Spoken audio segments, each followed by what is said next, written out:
Hello guys, here is Dr. AIMANNADEEM and I would like to conduct first class of my YouTube channel over the most sensitive topic which is known as coronary artery diseases.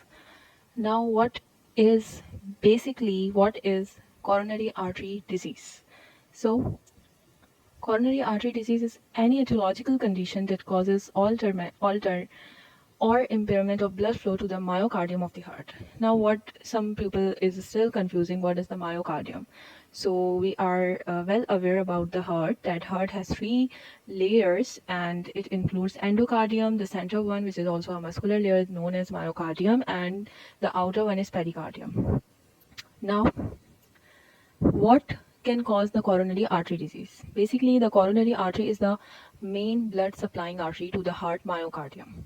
Okay, the functional layer of the heart is myocardium. Endocardium is just the inside like epithelium of anything, and pericardium is just like the outer covering. Okay, so we have two things to discuss in coronary artery disease. Number one is obstruction, and number two is intrinsic diseases. Like obstruction is anything that obstruct the blood flow to the myocardium of the heart.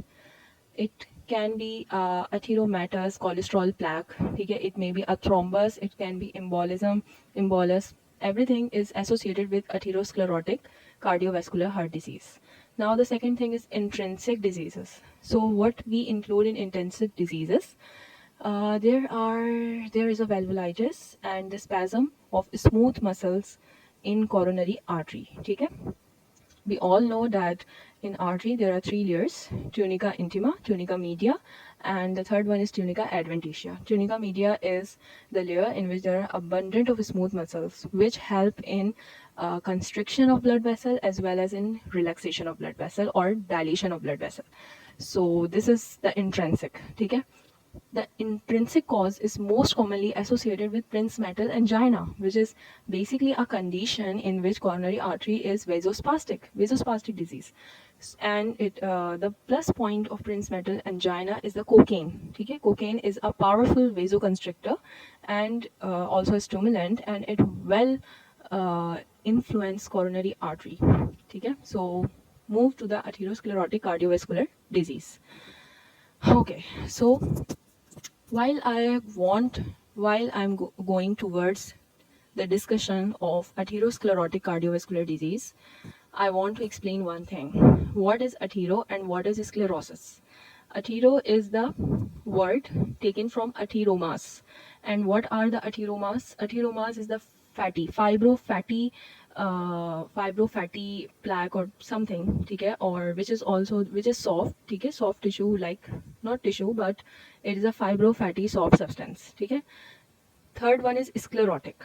So this sclerotic word is not for atheroma. This sclerotic word is for the blood vessel, okay. So due to atheroma, the blood vessel has multiple inflammatory changes and so on.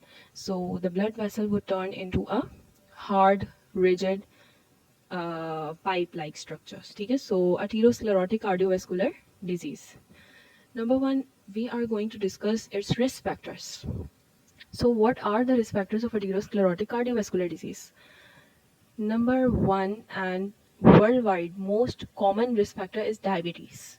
Diabetes 1, which is genetic; diabetes 2, any kind of diabetes. Okay? Hypertension. How hypertension can cause atherosclerosis? When your blood flow is fast or with high pressure, it might injure your endothelium. Okay? And while it injured your epithelium, there should be the inflammatory response. Okay? This inflammatory response is responsible for developing this condition. Now the third risk factor, which is dyslipidemias. Dyslipidemias, it includes two things: whether it's increased LDL, bad cholesterol, low density lipoprotein, or low HDL. Okay? We all know that HDL is a good cholesterol and it helps your liver in clearing LDL. So obviously when your HDL is good enough to clear LDL, it decreases LDL and correct your dyslipidemic condition. So Yeah. Next is increasing age. So why the age is risk factor of atherosclerotic cardiovascular disease?